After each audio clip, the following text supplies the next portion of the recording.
Suami mendiang komedian sekaligus presenter Empok Alpa, Adji Darmaji, akan melelang sejumlah barang peninggalan sang istri.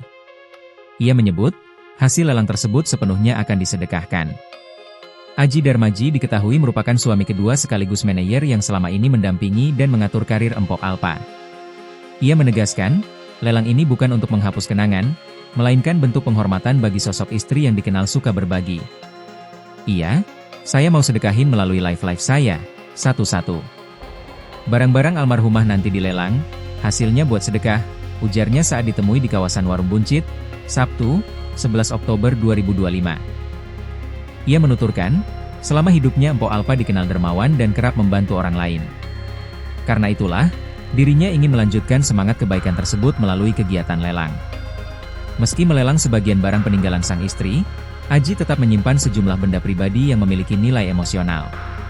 Beberapa di antaranya kini digunakan oleh anak-anak mereka, terutama sang putri, Shirley.